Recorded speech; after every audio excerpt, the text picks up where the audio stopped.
আজরাইলের সঙ্গে বন্ধুত্বতা করে তিনি কলা কৌশলে জান্নাতে গেছেন। জান্নাতে যাওয়ার পরে আজরাইল দাঁড়িয়ে রয়েছে, বলছে হে নবী আপনি বাইরে আসুন, আপনার জন্য আমি অপেক্ষা করছি। তো হযরত ইদ্রিস আলাইহিস সালাম বললেন যে আমি জান্নাতে যখন ঢুকেছি আর আমি বার হব না। আল্লাহর কাছে খবর দিল আল্লাহ আপনার নবী ইদ্রিস আলাইহিস সালাম তো বড় চালাক, অনেক কিছু কলা কৌশল করলো, এবারে জান্নাতে ঢোকার পরে জান্নাত দেখার আশা, জান্নাতে ঢোকার পরে বলে আর বার হব না। তো আল্লাহ পাক রব্বুল আলামিন কোরআনে কারীমের মধ্যে বললেন যারা জান্নাতে যায় জান্নাত থেকে আমি আল্লাহ বার করে দিই না। জোরে বলি সুবহানাল্লাহ। তো এই দুনিয়ার জান্নাত হলো এই মজলিস, ঠিক কিনা? এই জান্নাত রাসূল বলেছেন এটা হলো জান্নাতের বাগান। এই জান্নাতের বাগানে এসে বসা এবং টিকে থাকাটা খুবই কষ্ট, কিন্তু ঘন্টার পরে ঘন্টা রাস্তার পাশে বাঁশ বাগানে পুকুরের ধারে বসে ফ্রি ফায়ার খেলতে খেলতে সময় চলে যাবে, চায়ের দোকানে আড্ডা দিতে দিতে এক বেলা পার হয়ে যাবে, বন্ধু বান্ধবের সঙ্গে মদের পাল্লায় পড়ে সময় পার হবে, কিন্তু জান্নাতের বাগানে টিকে থাকা বড় কষ্ট। তাহলে দুনিয়ার জান্নাতে যেমন থাকাটা কষ্ট, মরণের পরে তো অনেক দূরের কথা। আমার ভাই আমি বয়ান এখন শুরু করিনি, আমি শুধু আপনাদের অবস্থা দেখলাম, দেখে একটু বললাম। কারণ আমি আপনাদের বলতে চাচ্ছি এটা যে আমরা ৬-৭ ঘন্টা গাড়িতে করে এত কষ্ট করে আসি কেন? কিছু কোরআন হাদিসের কথা শোনানোর জন্য। এই যে কিছু শোনানোর জন্য আসার পরে যদি আপনারা না শুনেন তাহলে কষ্ট করে আমাদের ডেকে কি হবে বলেন? আর আমরা বুঝতে পাচ্ছেন গলার অবস্থা, প্রায় ৫-৬ দিন একটানা শুধু মেদিনীপুরের বাড়ি, মেদিনীপুরের বাড়ি। তাহলে আপনারা সময় দেবেন কতক্ষণ এখানে? আর মাত্র ১-১.৫ ঘন্টা, ঠিক কিনা কথা বলে? এই ১-১.৫ ঘন্টা আমরা ইনশাআল্লাহ দিতে পারবো তো? একটু হাত তুলে দেখান তো মেহরবানি করে। একবার আমরা উচ্চ আওয়াজে দরুদ শরীফ পড়ি, আল্লাহুম্মা সাল্লি আলা।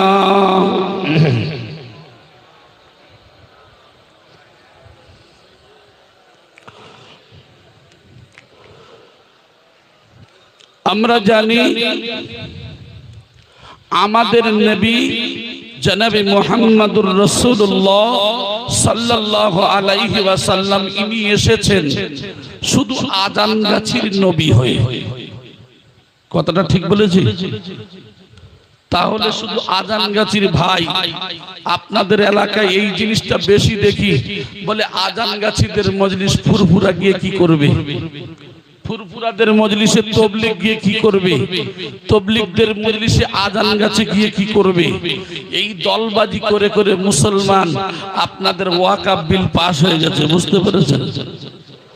এই দলবাজি করে করে সব ওয়াকাফ বিল কেন আরো কত কি পাস হয়ে যাবে, আপনাদের তো হুঁশ নাই। আল্লাহ পাক রব্বুল আলামিন কোরআনে কারীমের মধ্যে জানিয়ে দিলেন وَمَا خَلَقْتُ الْجِنَّ وَالْإِنسَ إِلَّا لِيَعْبُدُونَ। হে মানুষ, আমি জিন জাতি আর ইনসান জাতিকে আমি আল্লাহ সৃষ্টি করেছি। হে মানবেরা, আমি আল্লাহ, আমার কাছে আজান গাছি নাই, আমার কাছে ফুরফুরা নাই, আমার কাছে তবলিগ নাই, আমার কাছে জামাতি ইসলামী নাই। আমি আল্লাহ পাঠিয়েছি হিন্দু মুসলমান জৈন খ্রিস্টান করে নয়, আমি আল্লাহ পাঠিয়েছি মানব জাতি হিসাবে। হে মানব জাতিরা, আমি রব কেন পাঠালাম? আমি তোমাদের স্রষ্টা কেন পাঠিয়েছি? করেছি ইল্লা লিয়াবুদুন, তোমরা আমার আনুগত্য করবে, তোমরা আমার উপাসনা করবে, তোমরা আমারই পূজা করবে, তোমরা আমারই জপ করবে, তোমরা আমারই তপ করবে। এই জন্য করে আমি মহান স্রষ্টা তোমাদেরকে সৃষ্টি করেছি। আল্লাহর ইবাদত করি তো 100-এর ভিতরে 80% মুসলমান পাওয়া যাবে নামাজ পড়ে না। হাইয়া আলাস সালাহ হাইয়া আলাল ফালাহ বলে ইমাম সাহেব আর মুয়াজ্জিন সাহেব দুজনে মিলে চালা। এই মুসলমান এমন আছে না নাই? কথা বলেন। আমার সোনার ভাইরা কান খুলে খেয়াল করে শুনুন, আল্লাহ জানিয়ে দিলেন তোমাদেরকে আমি সৃষ্টি করেছি আমার ইবাদতের জন্য। অনেকেই বলবেন তাহলে কি আমি বিবাহ করব না, আমি তাহলে কোনো কাজবাজ করব না? কারণ আল্লাহর ইবাদতের জন্য যদি আল্লাহ পাঠিয়ে থাকেন তাহলে চাকরি বাকরি ব্যবসা বাণিজ্য কি কিছু করা যাবে না। আল্লাহ জানিয়ে দিলেন ও আমার বান্দারা ও আমার বান্দিরা, তোমরা হালাল পন্থায় বৈধ পন্থায় দুনিয়ার সব কাজ তোমরা করবে, কিন্তু আমি রব, আমি তোমাদের সৃষ্টিকর্তা। তোমরা সকাল বেলা আমি রব আমাকে ডাকবে, সর্বপ্রথম তোমরা আমার আনুগত্য করবে, ইবাদত করবে। ইবাদত করার পরে দুনিয়ার যে কাজ তুমি করতে যাবে হালাল পন্থায়, ওই কাজগুলো করার পরে জোহরের সময় হয়ে যাবে, ওই সময় আর একবার আমি রব আমাকে ডাকবে। তাহলে সকাল থেকে নিয়ে দুপুর পর্যন্ত দুনিয়ার যে কাজগুলি তুমি করেছো আমি রব সব ইবাদতের মধ্যে লিখে দিলাম। জোহর থেকে আসর, আসর থেকে মাগরিব, মাগরিব থেকে ঈশা পর্যন্ত আমি সব লিপিবদ্ধ করে দিলাম। আল্লাহর রাসূল বলেন মান সাল্লাল ঈশা ফি জামাতিন ফাকান্নামা কামা নিসফাল লাইল ওয়া মান সাল্লাস সুবহি ফি জামাতিন ফাকান্নামা কামা নিসফা কুল্লাহু। আমি রাসূল জানিয়ে দিলাম যারা রাতের বেলা আমার রব আল্লাহকে ডাকবে, অর্থাৎ ঈশার নামাজ আদায় করবে, জামাতের সঙ্গে নামাজ আদায় করবে, ওই মানুষটা ঈশার নামাজ আদায় করার পরে রাতের বেলা ঘুমিয়ে থাকবে, আবার ফজরের নামাজ জামাতের সঙ্গে আদায় করবে, সারা রাতটা তার ইবাদতের মধ্যে গণ্য হবে। আমার সোনার ভাইরা, এই জন্য করে আল্লাহ নবী মুহাম্মদ রাসূলুল্লাহকে পাঠালেন। শুধু আজান গাছির নবী করে নয়, আমার আপনার নবী আসলেন গোটা বিশ্বের জন্য আসলেন। সেই নবী দ্বীনের দাওয়াত দিলেন, লা ইলাহা ইল্লাল্লাহু মুহাম্মাদুর রাসূলুল্লাহ সাল্লাল্লাহু আলাইহি ওয়াসাল্লাম। আমরা মনে করি শুধু মুসলমানদের দিয়েছে, আমরা মনে করি শুধু মুসলমানদের নবী। না না, নবী এসেছেন সুমতি মাতাময়ী মমতাময়ী দিবসর শুক্ল পক্ষ 12 রবিউল আউয়াল দাদ শরীফ নমস্তশায়ন মহানামা। সুমতির গর্ভে আসবেন, তিনি হলেন কে? তিনি হলেন একমাত্র নরাশংস, সেই হলো প্রশংসিত ব্যক্তি, তার নাম হলো মুহাম্মদ। কার ঔরসে আসবে? বিষ্ণু যশার ঔরসে আসবেন। হিন্দু ভাইরা ঈশ্বরকে বিষ্ণু বলে ডাকেন, কৃষ্ণ বলে ডাকেন, ব্রহ্মা বলে ডাকেন। বিষ্ণু যশার ঔরসে আসবেন, অর্থাৎ বলা হয়েছে নবীর বাপের নাম হলো আব্দুল্লাহ। আব্দুল মানে দাস, আল্লাহ মানে আল্লাহর, আল্লাহর দাসের ঔরসে আসবেন, তিনি হলেন মুহাম্মাদুর রাসূলুল্লাহ সাল্লাল্লাহু আলাইহি ওয়াসাল্লাম। একবার জোরে বলি সুবহানাল্লাহ। কাদের জন্য এসেছে? শুধু আজান গাছির জন্য নয়, শুধু পুরোপুরার জন্য নয়, শুধু তাবলীগের জন্য নয়, শুধু মুসলমানের জন্য নয়, আল্লাহর নবী এসেছেন গোটা বিশ্বের জন্য। আল্লাহর পাক রব্বুল আলামিন তাই তো নবীকে বললেন, নবী গো আমি তোমাকে পাঠিয়ে দিলাম, ওয়া মা আরসালনাকা ইল্লা রাহমাতাল লিল আলামিন। আয় আমার হাবিব, আমি তোমাকে পাঠালাম গোটা বিশ্বের জন্য করুণাময় করে, দয়াময় করে, রহমত স্বরূপ করে। জোরে বলি সুবহানাল্লাহ। নবী শুধু একটা দল সিলসিলার জন্য আসেন নাই, শুধু মুসলমানদের নবী মুহাম্মদ নয়, গোটা বিশ্বের জন্য অন্ধকার থেকে আলো দেওয়ার জন্য মুহাম্মদ সাল্লাল্লাহু আলাইহি সাল্লাম আগমন করেছেন। জোরে বলি সুবহানাল্লাহ। আমরা আরবিতে পড়ি লা ইলাহা ইল্লাল্লাহ মুহাম্মাদুর রাসূলুল্লাহ সাল্লাল্লাহু আলাইহি সাল্লাম, আল্লাহ ছাড়া কোনো মাবুদ নাই। আর মুহাম্মদ সাল্লাল্লাহু আলাইহি সাল্লাম আল্লাহর প্রেরিত পুরুষ বা রাসূল। হিন্দু ভাইরা তাদের ধর্মের মধ্যে উল্লেখ করা আছে লা ইলাহা ইল্লাল্লাহ মুহাম্মাদান রাসূলা, এর অর্থ হলো আল্লাহ ছাড়া কোনো মাবুদ নাই। মুহাম্মদ সাল্লাল্লাহু আলাইহি সাল্লাম তিনি একমাত্র করুণাময় হয়ে, দয়াময় হয়ে এসেছেন, প্রেরিত পুরুষ ও রাসূল হিসাবে এসেছেন। একবার জোরে বলি সুবহানাল্লাহ। আরো বলা হয়েছে আশহাদু আল্লা ইলাহা ইল্লাল্লাহু ওয়া আশহাদু আন্না মুহাম্মাদান আবদুহু ওয়া রাসূলুহু।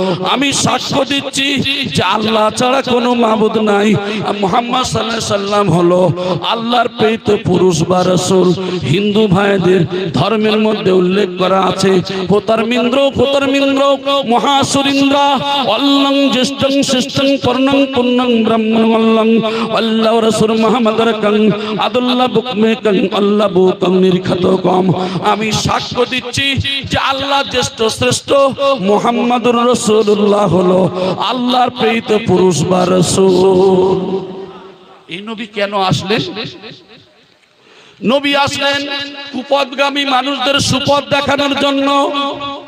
মুহাম্মদ সাল্লাল্লাহু আলাইহি সাল্লাম কেমন ছিলেন, ইনি কেমন মানুষ ছিলেন শুনুন।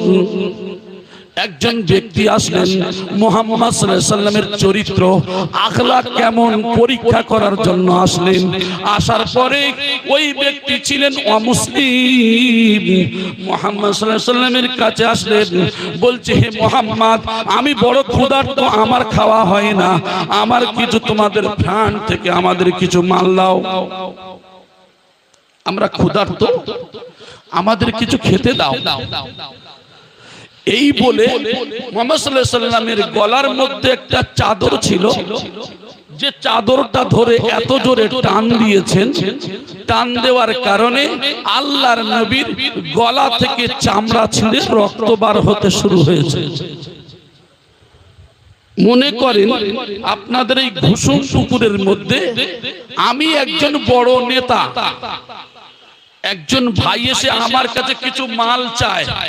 আচ্ছা, মালটা চাইতে গেলে আমার মারবে, আবার যদি মাল চাই আমি নেতা হিসাবে দেব বলে মনে হয়?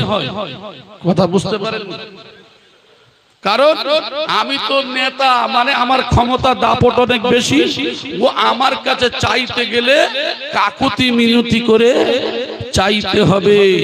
আর যদি আমার উপরে চোখ রাঙিয়ে কথা বলে, তাহলে আমার যে লোক থাকবে তার একপালা বিচার করে দেব, ঠিক কি না?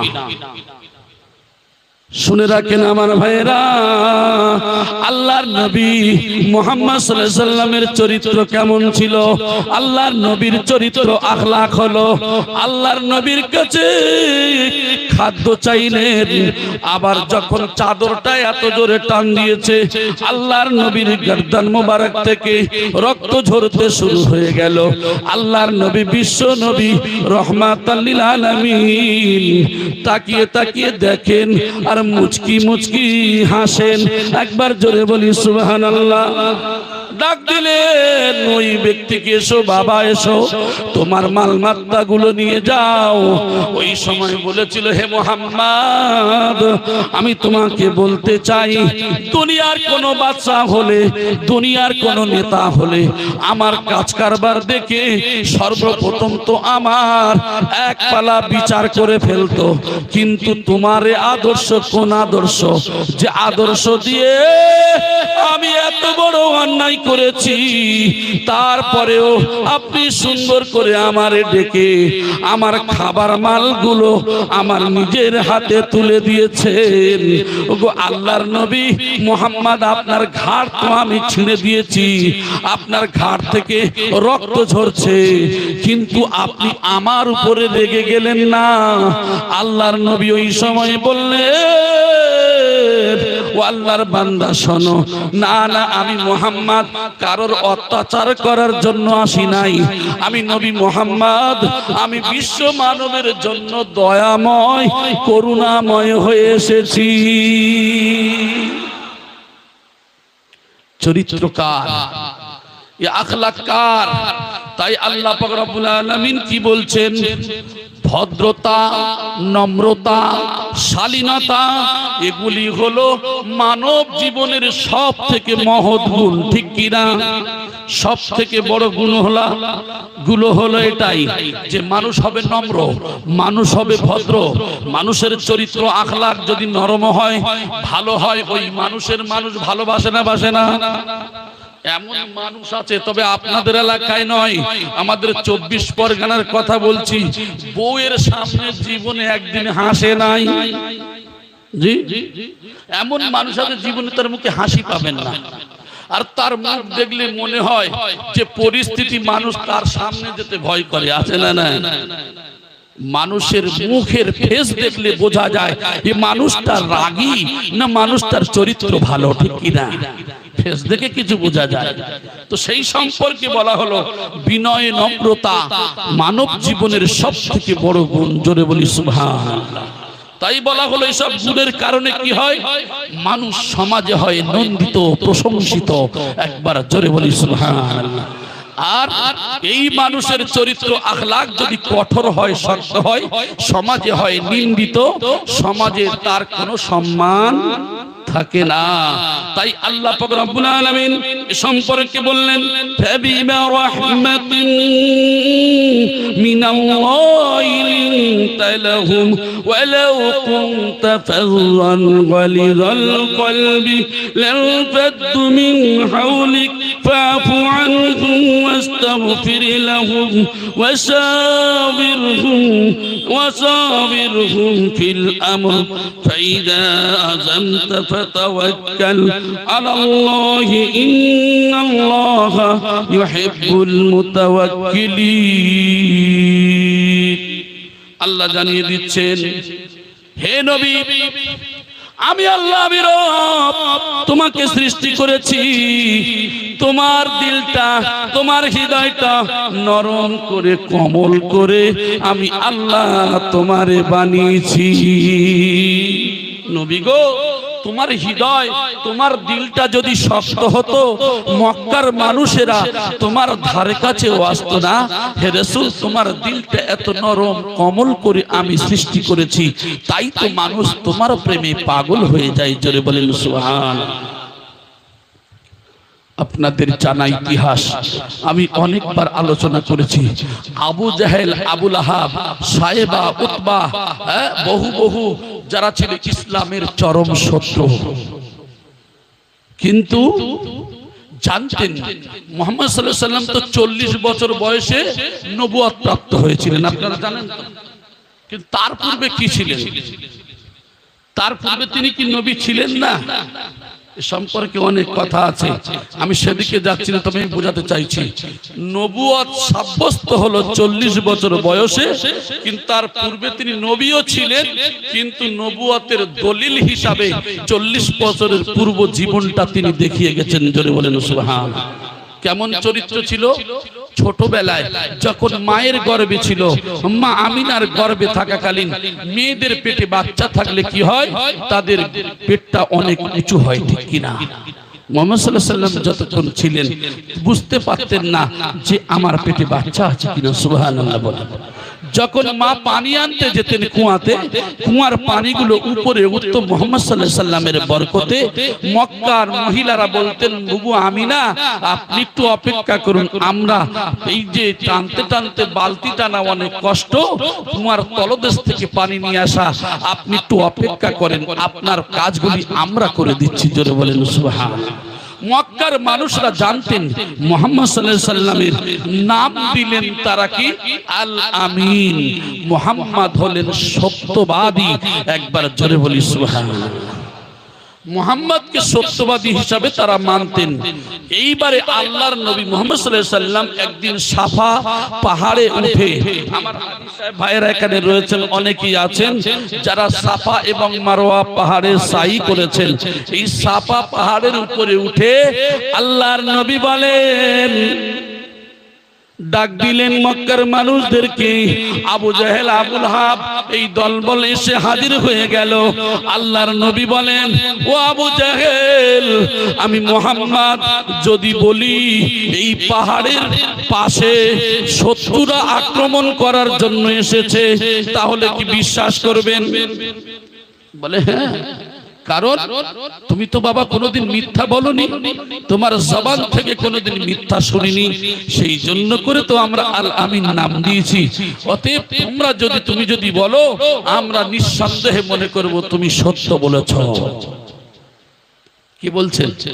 আবু জাহেল আবুল হাব যারা ইসলামের শত্রু, যখন বললেন, চাচা ও আবুল আহাব, আবু জাহেল, আমি কিন্তু মুহাম্মদ বলছি, লা ইলাহা ইল্লাল্লাহু মুহাম্মাদুর রাসূলুল্লাহ, আল্লাহ ছাড়া কোনো মাবুদ নাই, আর মুহাম্মদ সাল্লাল্লাহু আলাইহি সাল্লাম হলাম আমি আল্লাহর প্রেরিত পুরুষ বা রাসূল।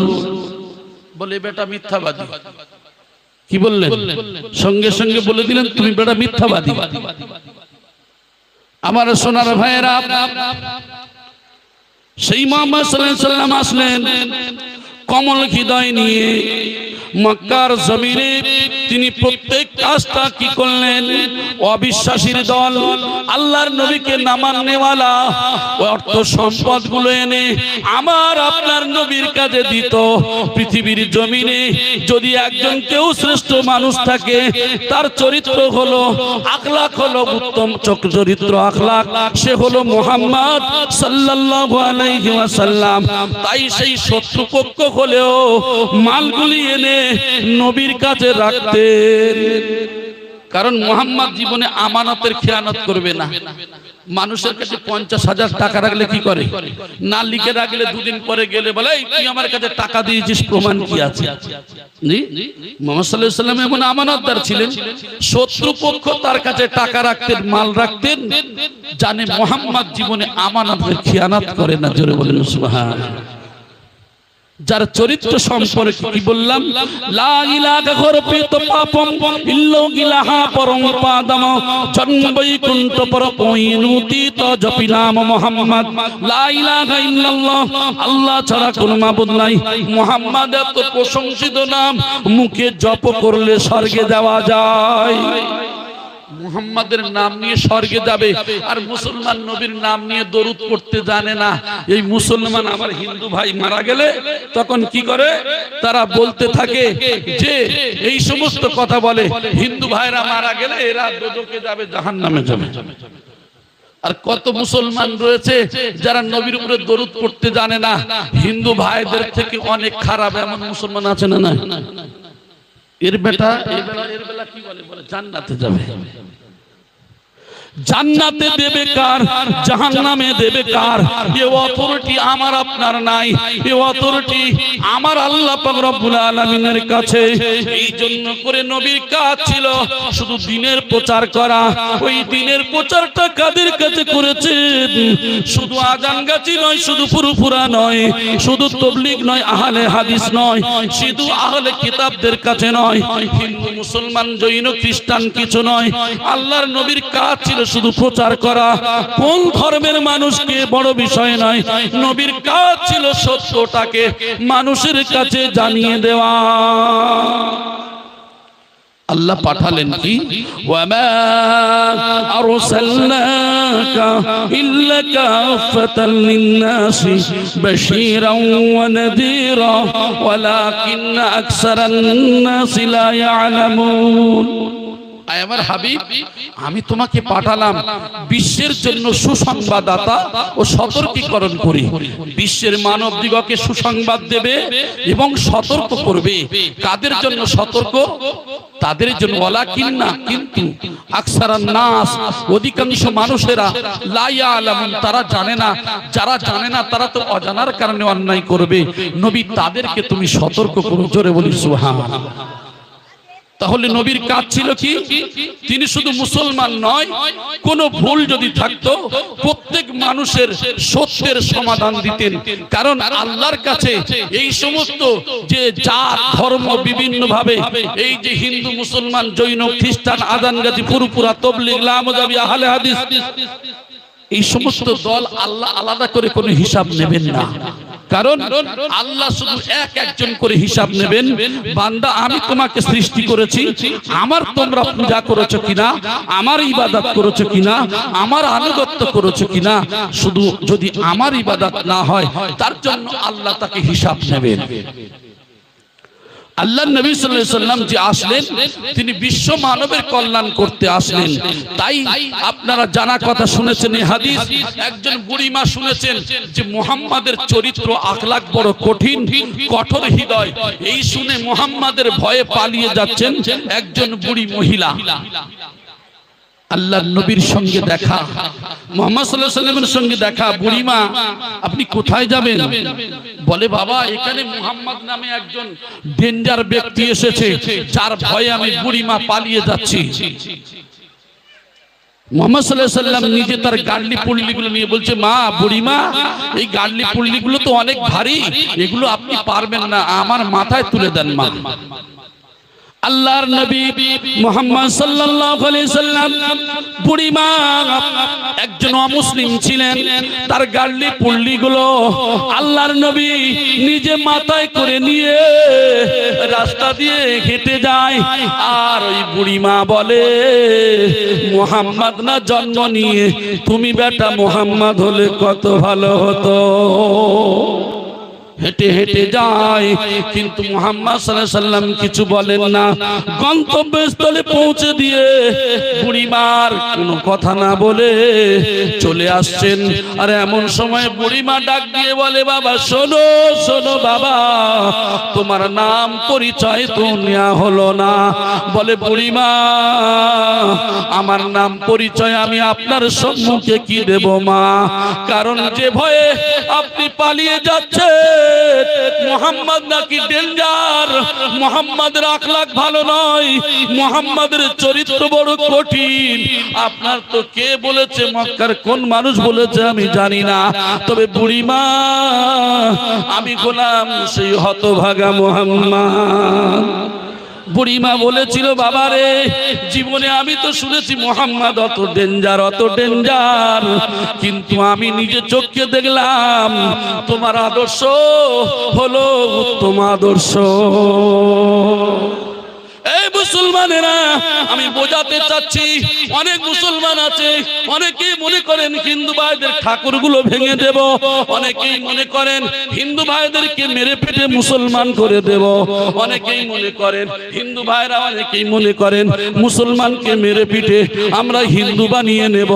না না আমার ভাইরা, পৃথিবীর জমিনে যদি প্রকৃত ধর্ম জানে, পৃথিবীতে যত ধর্ম আছে সমস্ত ধর্মের মধ্যে একটাই বার্তা হলো শান্তির বার্তা।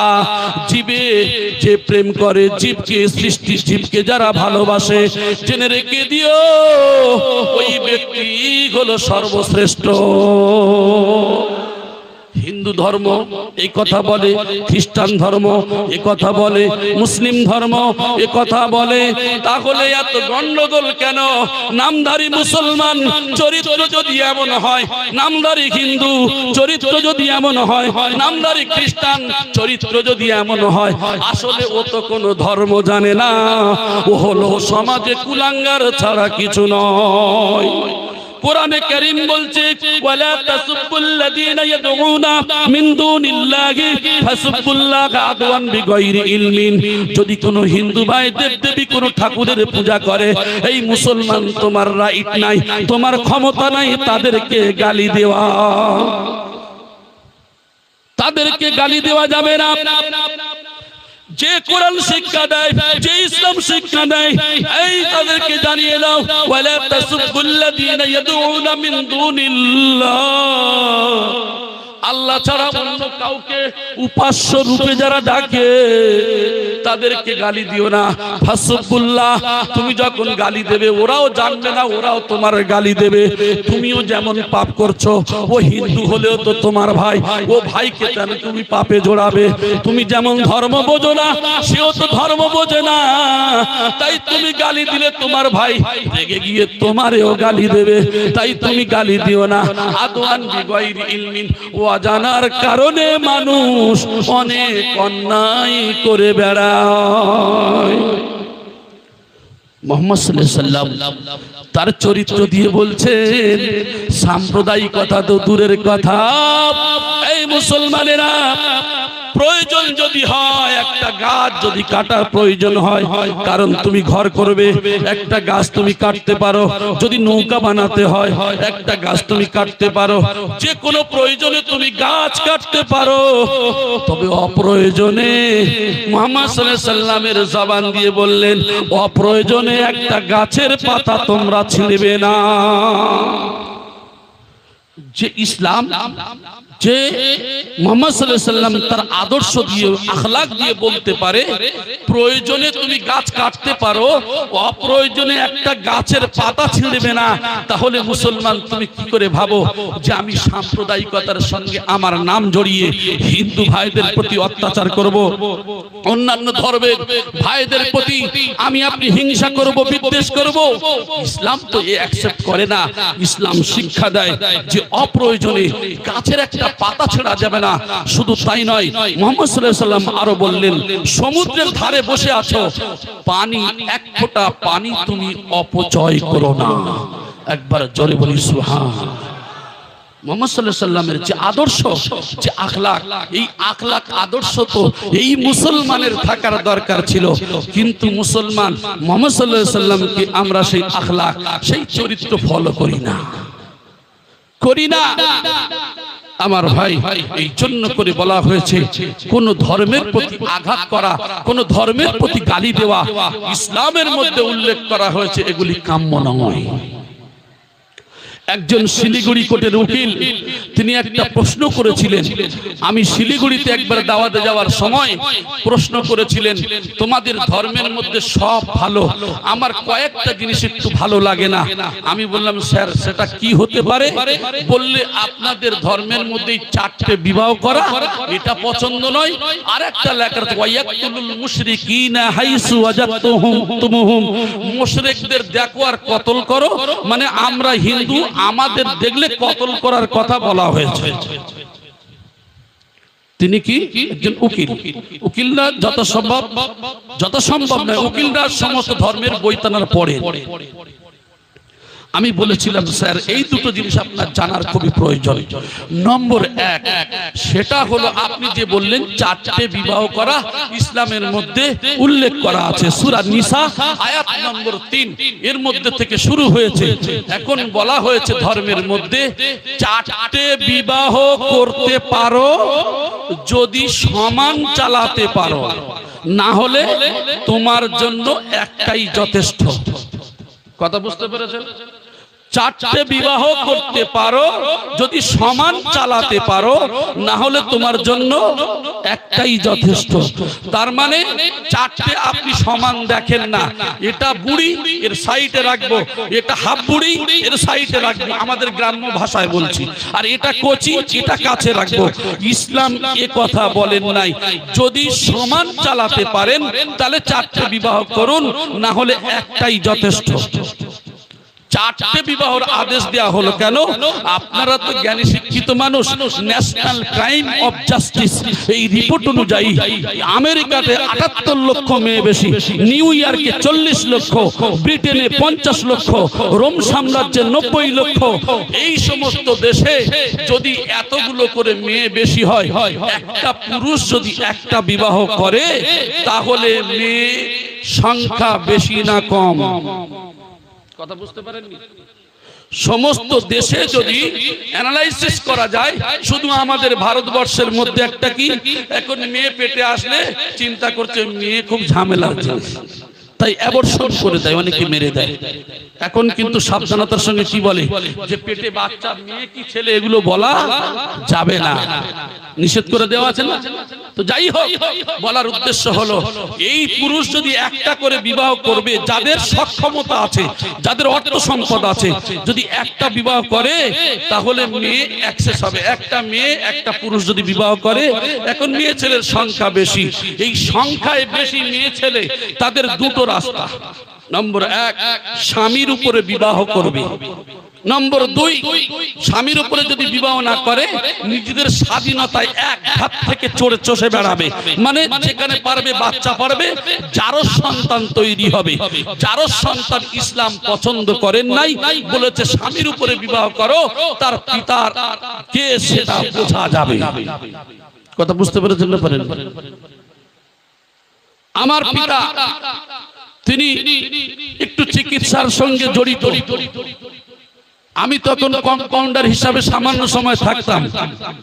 তো একজন মহিলা গেছেন, আলিপুর কোর্টের উকিল মহিলা, গিয়ে বলছেন বাবা আমার 7টা স্বামী, তার মধ্যে 3টে স্বামী ভালোবাসে না, 4টে ভালোবাসে, তো এমন করে দিন যেন আমার এই স্বামী যেন সবাই ভালোবাসে।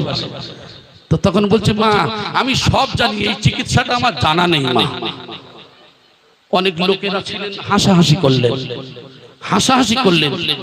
তিনি তো জ্ঞানী গুণী মানুষ, তিনি উত্তর দিলেন যে বেটা আপনারা যদি 4টে 5টা পারেন, আমি কেন পারবো না? আমার ক্ষমতা আছে, আমার ক্ষমতা আছে। এখন আপনাদের প্রশ্ন থাকতেই পারে যে একটা পুরুষ যদি 4টে বিবাহ করে, একটা মেয়ে কেন পারবে না? প্রশ্ন হয় না? হয় না? সব সমাধান কিন্তু কোরআন এন্ড হাদিস, সব জায়গায় ধর্মের মধ্যে অবশ্যই পাবেন তার সমাধান। এখন আমি আপনাদেরকে বলি, একটা পুরুষ যদি 4টে বিবাহ করে, তার বীর্য তাদের মধ্যে যাবে, যাওয়ার পরে বাচ্চা যদি তৈরি হয়, এখন ওর বাপকে বলেন তো কজন? একজনই। আর যদি একটা নারী যদি 4টে বা 5টা বা 6টা যাই বিবাহ করে, এখন ও কোন বীর্যই তৈরি হয়েছে, ওর বাপের নাম কি সঠিক বলতে পারবে বলে মনে হয়? ডিএনএ টেস্ট করবে নাকি? এখন এই জন্য করে ইসলাম মহিলাদের এইভাবে বিবাহ করতে নিষেধ করেছে। এখন ফিরে আসি, আমি আপনাদের কাছে বলি একটা প্রশ্ন, যেটা হলো 4টে বিবাহ বা একটা বিবাহের উপরে।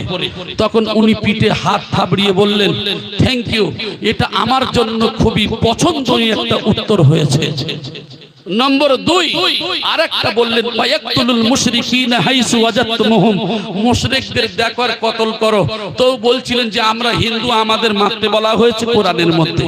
আমি তখন বললাম স্যার আপনার এটা বোঝা ভুল, সেই সময় হিন্দু নয়, সেই সময় আরবের জমিনে কিছু মুশরিক শিরক করনেওয়ালা মানুষ ছিল, সব সময়ের জন্য যুদ্ধ বিগ্রহ লেগে থাকতো, অশান্তির দাবানল জ্বলতো।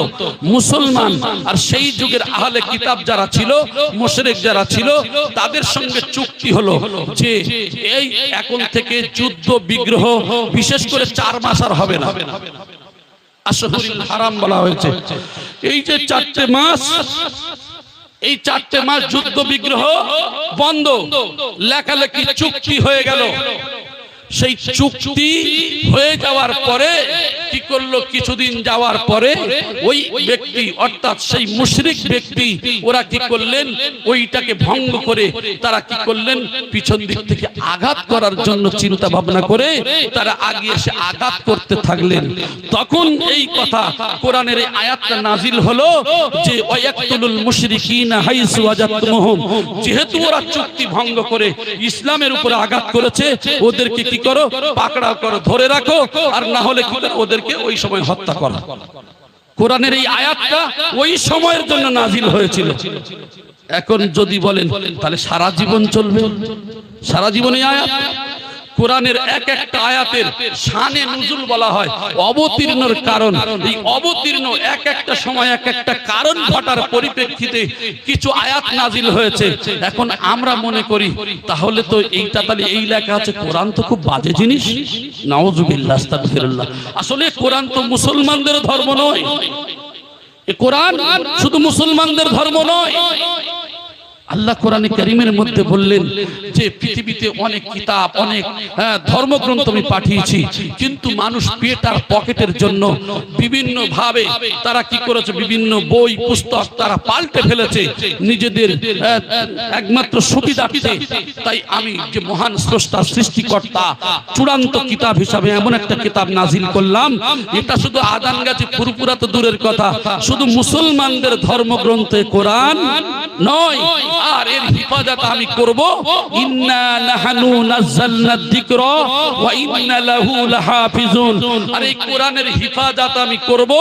কোরআনের জের জবর পেশ একটা ফুটকি নোক্তা পর্যন্ত পৃথিবীর কোন সাহিত্যিক, দার্শনিক, কোন বৈজ্ঞানিক, পৃথিবীর কোন ব্যক্তি কোরআনের একটা আয়াতের জের জবর পেশ পর্যন্ত আকার হস্যিকার পর্যন্ত পাল্টানোর ক্ষমতা থাকবে না। এবং আল্লাহ চ্যালেঞ্জ করে বললেন, পৃথিবীতে যখন কোন রাইটার বই লেখেন, কোন পুস্তক লেখেন, তিনি বলেন এই যে ভুল হয়ে গেলে জানাবেন, আমি সেটাকে অবশ্যই মার্জনা করে নেব, ভুলটাকে শুধরে নেব। প্রত্যেক রাইটার তার বইয়ের মধ্যে লেখে, কিন্তু কোরআনে কারীমের স্রষ্টা স্বয়ং মহান স্রষ্টা তিনি বললেন যালিকাল কিতাবু লা রাইবা ফি, এই কিতাবে কোনো সন্দেহ নেই। আর এটাই হলো মুত্তাকি, আমি রব, আমাকে যারা ভয় করে তাদের জন্য হেদায়েত স্বরূপ, তাদের জন্য সহজ পথ, তাদের জন্য সঠিক পথ। জোরে বলেন সুবহানাল্লাহ। আপনারা জানেন ডব্লিউ বুশ যখন দায়িত্বে ছিলেন, সেই সময় কোরআন একটা বার করলেন, নাম দিলেন ফুরকানুল হক। আয়াতের মধ্যে আলামুর জায়গায় তাআলামু, তাআলামুর জায়গায় নাআলামু, এইভাবে কোরআন নাজিল করলেন। কিন্তু পৃথিবীর সব কোরআনগুলো যদি জ্বালিয়ে পুড়িয়ে সমুদ্রে পানিতে ফেলে দেওয়া হয়, মানুষের সিনার মধ্যে কোটি কোটি হাফেজ তৈরি রয়েছে, যাদের সিনার মধ্যে এত বড় কোরআনের জের জবর পেশ পর্যন্ত 19-20 হবে না, যেমনি কোরআন তেমনি হয়ে যাবে। জোরে বলেন সুবহানাল্লাহ। কারণ এটাই বোঝাতে চাচ্ছি, কোরআন কিন্তু কোনো মানুষের বানানো নয়। মানুষের বানানো হলে তাহলে ভুল ধরা পড়তো। এটাই হলো মহান সৃষ্টিকর্তার বাণী। আর মহান সৃষ্টিকর্তা বললেন যে মুসলমান যদি মনে করে এটা শুধু খতম দেওয়ার জন্য, মুসলমান যদি মনে করে এটাই শুধু কি করব, মানুষের সামনে পড়বো আর টাকা ইনকাম করব, এই উদ্দেশ্যে কোরআন নাজিল হয় নাই। কোরআন সামাজিক, পারিবারিক, রাষ্ট্র কিভাবে চালাবে, দেশ কিভাবে চালাবে, মানুষের প্রতি কিভাবে ব্যবহার করবে, মানুষের সবকিছু কল্যাণের ব্যবস্থা কোরআনের মধ্যে এসেছে। অনেকেই বলেন কোরআন হিন্দু ভাইদের হাতে তুলে দেওয়া যাবে না, দেওয়া যাবে না। এই কোরআন সবার জন্য এসেছে। তবে একটাই কথা বলা হয়, যে কোনো উপাসনালয়ে গেলে অপবিত্র অবস্থায় যাবেন না, পবিত্র অবস্থায় যাবেন। হিন্দু ভাইয়েরা মন্দিরে গেলে অপবিত্র বলা হয়েছে, তাহলে বোঝা যায় মসজিদে গেলে পবিত্র হয়ে যায়, মন্দিরে গেলে পবিত্র হয়ে যায়, যে কোনো উপাসনালয়ে যারা যায় পবিত্র হয়ে যায়। তো এই এমন একটা ঐশী বাণী, মহান সৃষ্টিকর্তার বাণী। তাই বলা আছে যে এইটা যখন পড়বে ঠিক ওই পবিত্র অবস্থায় পড়বে। মানে তুমি কি করবে, পৃথিবীতে কোরআন জানবে না, পড়বে না, এমন কোন ধর্মের মানুষদের নিষেধ করা নেই। আর আমরা মুসলমান চিন্তা করি, কোরআন তো বুঝি না, হাদিসও বুঝি না, আর মুহাম্মাদের চরিত্র আখলাক সম্পর্কে জীবনে পড়ি না। আমরা শুধু মুহাম্মদ সাল্লাল্লাহু আলাইহি সাল্লামকে নিয়ে শুধু কি করি, তার সম্পর্কে বাজে মন্তব্য করি, বাজে মন্তব্য করে বেড়াই। আমার ভাই, শুধু মুহাম্মদ সাল্লাল্লাহু আলাইহি সাল্লাম কেন, আপনার গ্রামের কোনো ভাই, গ্রামের কোনো প্রতিবেশী, আপনার পাশের কোনো ভাই, আমরা কি বলি বলুন তো, প্রতিবেশী কারে বোঝায়? আমরা স্কুলে গেলে না, তোমার প্রতিবেশী কাকে বলে? আমাদের বাড়ির চারপাশে ঘর বাড়ি, অমুক তমুক, এই সমস্ত বলি না, বলি না, এটাই আমাদের পরিবেশ। এখন মুসলমান আপনাদের প্রশ্ন করব, আপনার বাড়ির পাশে একটা হিন্দু বাড়ি আছে, এটা আপনার পরিবেশের মধ্যে পড়ে না? পড়ে না? কোন হিন্দু ভাইয়ের পাশে মুসলমান, আরে আপনি বিপদে পড়লে আপনার বাড়ির পাশে হিন্দু ভাই আগে ছুটে আসবে। আপনার হিন্দু ভাই বিপদে পড়লে আপনি আগেই ছুটে যাবেন। সমস্ত ধর্ম এটাই বলে, মানুষের ভালোবাসা সব থেকে বড় ধর্ম। ধরে বলেন সুবহানাল্লাহ। ইরহাম মান ফিল আরদি ওয়া ইয়ারহামুকুম মান ফিস সামা। মুহাম্মদ সাল্লাল্লাহু আলাইহি সাল্লাম তিনি বলছেন, ও বাবা, শুধু মানুষ মারা তো দূরের কথা, মানুষের প্রতি অত্যাচার করা তো দূরের কথা, একটা সৃষ্টি জীব যদি হয় তাকে তুমি অন্যায় ভাবে মেরে দিও না। একটা মাছি কি করি, একটা মশা কামড়ালো, বসার সাথে এমন মেরে দিলাম, মেরে ফেলে দিয়ে ফের উল্টে পাল্টে দেখছি বেঁচে আছে কিনা, আবার ছেড়ে দিই না। আচ্ছা বলেন তো, মশা একটা তৈরি করে দেখান তো, একবার ভেবে দেখেন। মহান সৃষ্টিকর্তার সৃষ্টি সম্পর্কে নিয়ে আপনি শুধু গবেষণা করুন। একটা মশা, একটা মাছি, যার যেমন দেহ, যার যেমন বডি, তার তেমন সুন্দর করে মাথা, তার খাওয়ার ব্যবস্থা, যে সুর, কত সুন্দর করে রব্বুল আলামিন তিনি সৃষ্টি করেছেন। আল্লাহ বলছেন, হাদা খালকুল্লাহ, এ হলো আমার সৃষ্টি, ফারুনি মাযা খালাকাল্লাযীনা মিন দুনিহি, অন্যরা কি সৃষ্টি করেছে তা দেখাও। সবকিছু আমার সৃষ্টি। ও বান্দা, আমার সৃষ্টির মধ্যে কোনো কিছু ভুল খুঁজে পাবে না। তাই খ্রিস্টান ভাইদের একজন পাদ্রী বলেছিলেন, আমি রব বলে কিছু মানি না, স্রষ্টা বলে কোনো কিছু মানি না, দেয়ার ইজ নো গড, ঈশ্বর বলে কিছুই মানি না। সেই যুগের 40 জন আলেম কিছু উত্তর দিতে পারলেন না। একজন ব্যক্তি তিনি কি করলেন, বাচ্চা ছেলে, 13.5 বছরের বাচ্চা, বলছে এই উত্তরটা আমি নিজেই দেব। কি করে দেবে? আগে আরেকটা উত্তর রয়েছে, আমি ছোট্ট করে বলি। টাইম দেওয়া হলো, অমুক টাইমে কনফারেন্স হবে, আলোচনা সভা হবে। খ্রিস্টান পাদ্রী এসে গেছেন, আর যে ব্যক্তি উত্তর দেবেন ওই ব্যক্তি একটু দেরি করে ঢুকেছেন। বলছে, ওরে পাগল, তুই যে আমার প্রশ্নের উত্তর দিবি, তোর তো নিজের টাইমের জ্ঞান নেই, তা তুই স্রষ্টা আমার কি করেছে নাবি?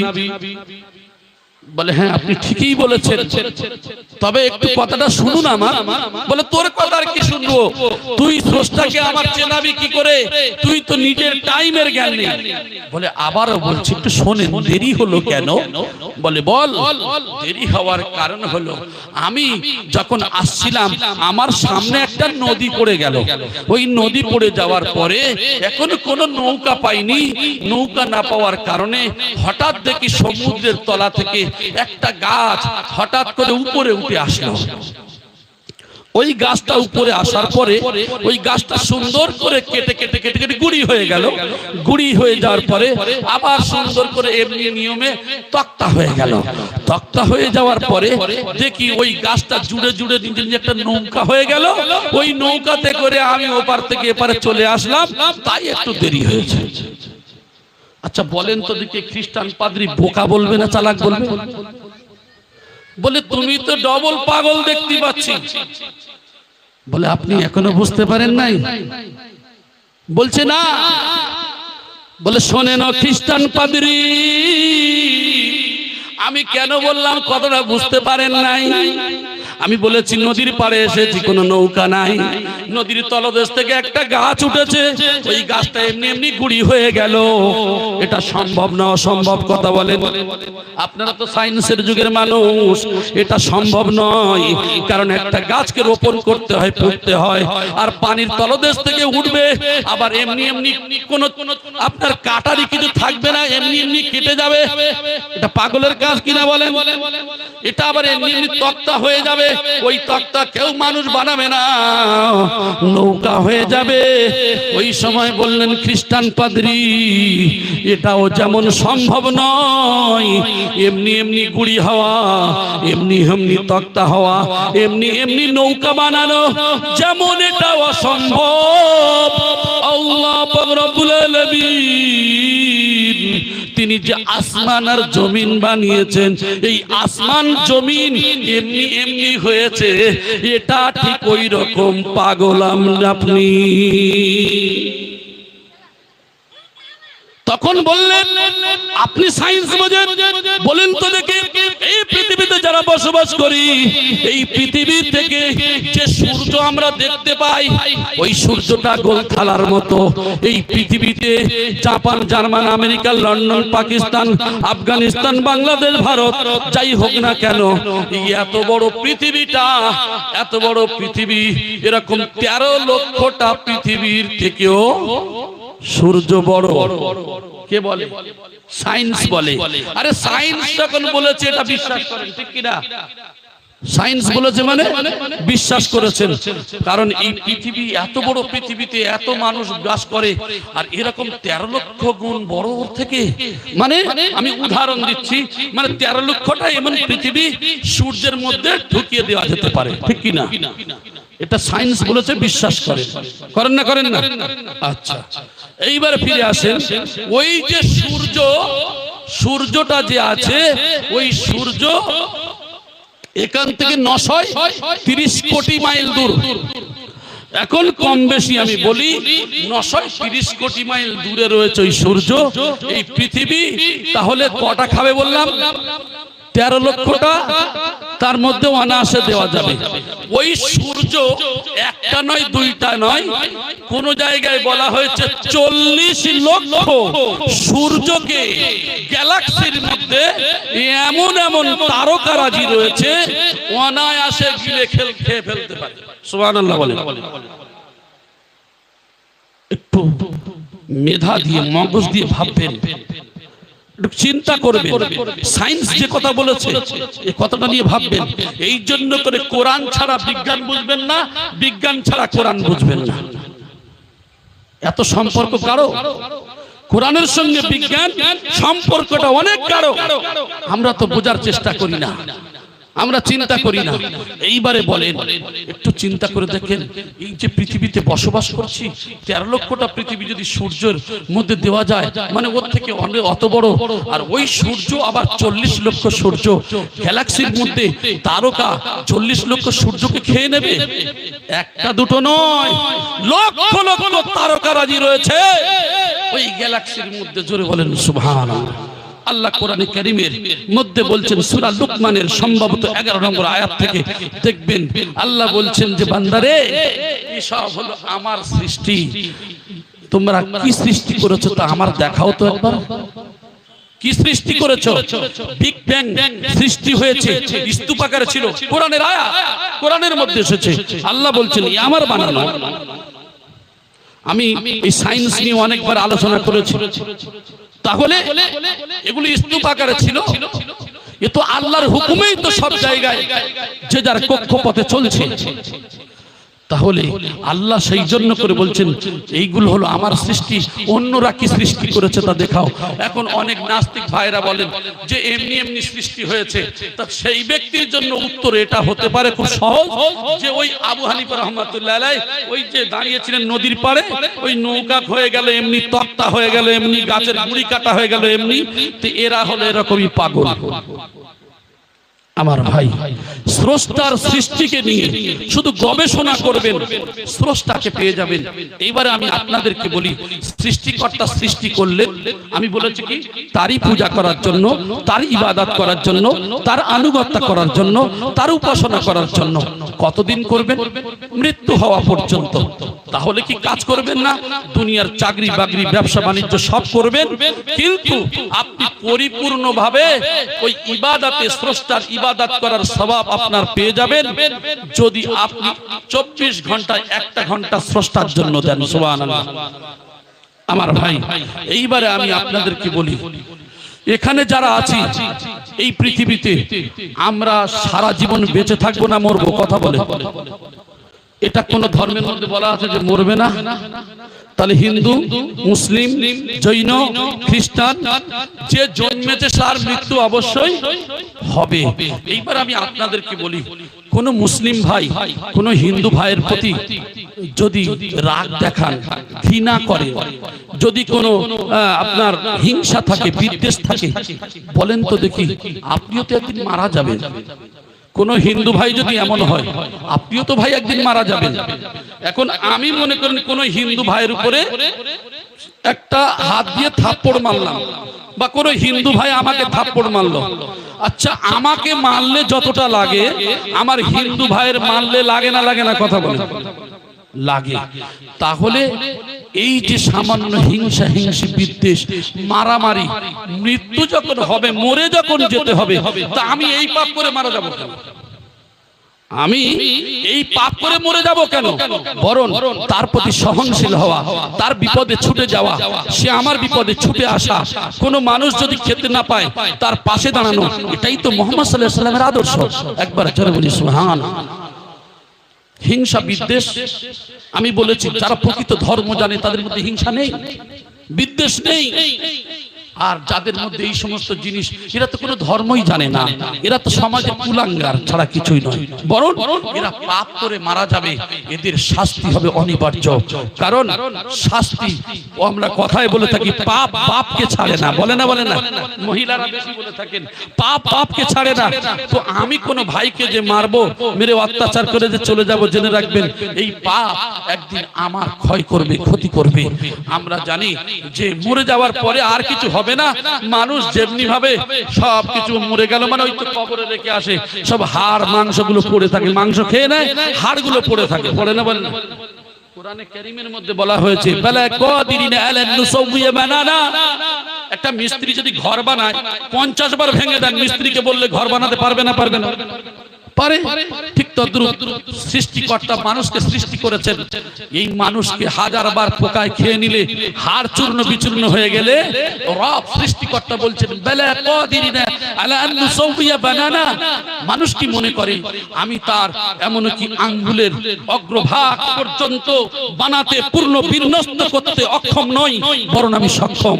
আমি আল্লাহ মানুষের এক একটা আঙ্গুলের গিরা পর্যন্ত বানাতে অক্ষম নই, আমি স্রষ্টা, আবার বানাতে পারবো। বরং মানুষের মধ্যে যে রূহ বা আত্মা থাকে, যেটা নিয়ে মানুষ খারাপ কাজ করে, যেটা নিয়ে মানুষ বাঁচে, যেটা নিয়ে মানুষ মারলে লাগে, এটা প্রাণবায়ু, আত্মা বা রূহ, কল যেটা বলে, এই আত্মা বা রূহ যখন চলে যায় মানে মারা যায়, মানুষ মারা গেল মানে এটা বডিটা পড়ে থাকলো, কিন্তু রূহ বা আত্মা চলে গেল কোথায়? স্রষ্টার কাছে চলে গেল। এই স্রষ্টা রেখেছেন কেন কবজা করে? এবার মানুষের 60-70 বছরের জীবনের একটা হিসাব নিকাশ নেওয়া হবে। অনেকেই বলবেন কি করে সম্ভব, 60-70 বছর আমি কি গুনাহ করেছি? আর এত মানুষের আদম থেকে নিয়ে শেষ পর্যন্ত এ কি করে সম্ভব যে এগুলো হিসাব রাখা? একটু ভেবে দেখেন তো। আপনারা দেখছেন এখন আপনার মোবাইলের যে চিপ, আপনারা এখন তো বিভিন্ন রকম ওয়াইফাই অমুক তমুক বিভিন্ন লাগান, যাই হোক, এই চিপ সামান্য একটা জিনিস। এই জিনিসের মধ্যে যেমন জিবি তেমন তার সেখানে লোডিং হয়, হয় না? হয় না? কথা বলে। মানুষের বানানো চিপের মধ্যে যদি 10 ঘন্টা, 20 ঘন্টা, 50 ঘন্টা যদি আপনি তার কথাগুলো, ভয়েসগুলোকে যদি রেকর্ডিং করে রাখতে পারেন, তাহলে মহান সৃষ্টিকর্তা পারে না যে এমন মানুষ যদি বলে, এমন বোকা মানুষ পাওয়া যায় না? যায় না?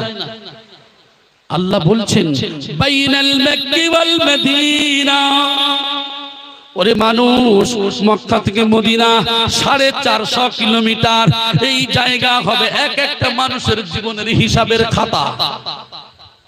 এই খাতাটা যে হবে, একটা দুটো পেজ তো মানুষ ভর্তি করতে পারবে না, আর অনেক তো দূরের কথা। মানুষের হিসাবটা এত সুন্দরভাবে নিয়ে, অনেক দেখবেন অঙ্কের স্যার আছে, অঙ্কের স্যারেরা কি করেন দেখবেন, একজন একটা অঙ্কে দেখা যায় ভেঙে ভেঙে অনেকটা বড় করে, আর আরেকটা স্যার সে ওই অঙ্কটাকে অনেক শর্ট ভাবে ছাত্রদের বুঝিয়ে দেন, দেন না? তাহলে মেধা সবার সমান নয়, ঠিক কিনা? বা জানে ছাত্রদের যে কৌশলে বোঝালে হয়, এর মধ্যে জ্ঞানী সবাই সমান পড়াতে পারে না। কোন শিক্ষক দেখবেন তার কাছে ছাত্ররা খুব মজা করে পড়ে, আর কোন শিক্ষকের ক্লাস করতেও চায় না, ঠিক কিনা? ঠিক তদ্রূপ মহান সৃষ্টিকর্তা তিনি হলেন রব, গোটা বিশ্বের রব। তিনি বলছেন আমি আল্লাহ, জেনে রেখে দিও আমার কাছে অক্ষম কিছু নেই, আমি সব সক্ষম। তবে মানুষ তুমি মারা যাবে, মারা যাওয়ার পরে একটা জীবন থাকবে, অনন্ত জীবন, পরকালের জীবন, যেটাকে হিন্দু ভাইদের ধর্মে বলা হয়েছে পুনর্জন্ম। পুনঃ শব্দ অর্থ হলো আগত সময়, জন্ম জন্ম, পরকালের জীবন বলে একটা জীবন আছে। আর আমরা তো অবশ্যই বলি মিনহা খলাকনাকুম ওয়া ফিহা নুঈদুকুম ওয়া মিনহা নুখরিজুকুম তারাতান উখরা। বলি যে মাটিতে তোমাকে সৃষ্টি করা হয়েছিল সেই মাটিতে দেয়া হচ্ছে, আবার তোমাকে মাটিতে ওঠানো হবে। এটা আমরা বিশ্বাস করি না করি না? আরে এখন তো আবার মানুষ চালাক হয়েছে, এখন ইউটিউব আর ফেসবুক হুজুর তো আমরা অনেক ভর্তি, ঠিক কি না? এখন বলি কি এটা মাটি দোয়ার দোয়ানো, ও নফল পড়তে হবে না, ও রোজা রাখার দরকার নেই, ও ঈদের সময় মেলা হারাম, এ কি করে হাতে হাতে মশাবা করা বিদআত। এখন শুধু ইবাদত সর্বনাশ হয়ে যাচ্ছে, ঠিক কি না? আমার ভাই, এই জন্য করে সম্পর্কে বলতে গেলে অনেক সময় যাবে, সময় শেষ হয়ে গেছে, আমি আর বাড়াতে চাচ্ছি না। তবে একটাই কথা বলবো যে কোরআনকে ফলো করুন, মুহাম্মদ সাল্লাল্লাহু আলাইহি ওয়াসাল্লামের আদর্শকে ফলো করুন। এই আদর্শ যদি ফলো করতে পারেন, দেখবেন কোন মানুষের প্রতি নির্দয় হবেন না, কোন মানুষ, সমস্ত মানুষের প্রতি আসবে ভালোবাসা। আমার আপনার আখলাক চরিত্র হবে মুহাম্মদ সাল্লাল্লাহু আলাইহি ওয়াসাল্লামের মতন কমল ও নরম। এই আদর্শ দিয়ে বিশ্ব বিজয় লাভ করা যায়। চালাকি চতুরতার দ্বারা বড় হওয়া যায় না, ত্যাগ আর সাধনার দ্বারা বড় হওয়া যায়, ঠিক কিনা? আমার সোনার ভাই, এই জন্য করে আমরা ফলো করব মুহাম্মদ সাল্লাল্লাহু আলাইহি ওয়াসাল্লাম আদর্শ। এই জন্য করে সেই মুহাম্মদ সাল্লাল্লাহু আলাইহি ওয়াসাল্লাম আদর্শে যারা আদর্শিত, সেই কামেল ওলি আল্লাহ দেখবেন শুরুতে আজান গেছে রাহমাতুল্লাহ আলাইহি, যেখানে হিন্দু, মুসলমান, জৈন, খ্রিস্টান সব ধর্মের মানুষেরা যায়, সুবহানাল্লাহ বলেন, সেখানে সবাই যায়। কারণটা কি? যে দেখেন এই গুরুজি, এই গুরুদেব যিনি কি করেন, মহামানব, একজন এমন একজন মহামানব যে বিশ্ব কল্যাণ করছেন ভালোবাসা দিয়ে, মহব্বত দিয়ে, আচার আখলাক একমাত্র সেই মুহাম্মদ সাল্লাল্লাহু আলাইহি ওয়াসাল্লাম আদর্শ অনুযায়ী। একবার জোরে বলি সুবহানাল্লাহ। আমার ভাই, আমি আপনাদের যতক্ষণ ধরে যা কিছু বলেছি বিক্ষিপ্তভাবে, যদিও আমার এই গলার অবস্থা খারাপ, তারপরেও আপনাদের কতটুকু বোঝাতে পেরেছি আমি জানি নাই, তারপরে আপনাদের কাছে ক্ষমা চাচ্ছি। যদি ভাষার মধ্যে, বলার মধ্যে যদি কোনো বিয়াদবি হয়, কারোর মনে যদি কোনো কষ্ট লেগে থাকে, আমার হিন্দু ভাই, জৈন, খ্রিস্টান আশেপাশে অনেক ভাইরা থাকতে পারেন, উদ্দেশ্য কাউকে ছোট করার জন্য নয়, সবাই আমাদের ভাই। ভাই হিসাবে যতটুকু উপদেশ হিসাবে আমি বোঝাতে পেরেছি আর বুঝতে পেরেছি, ইনশাআল্লাহ আমরা চেষ্টা করব একে অপরের মধ্যে মহব্বত, ভালোবাসা রেখে ইহজীবন ত্যাগ করে আমরা যেন পরজীবনে যেতে পারি। হে মহান সৃষ্টিকর্তা, মহান রব্বুল আলামিন সেই তৌফিক আমাদের দান করেন। আমিন সুম্মা আমিন। ওয়া আখিরু দাওয়ানা আনিল হামদুলিল্লাহি রাব্বিল আলামিন।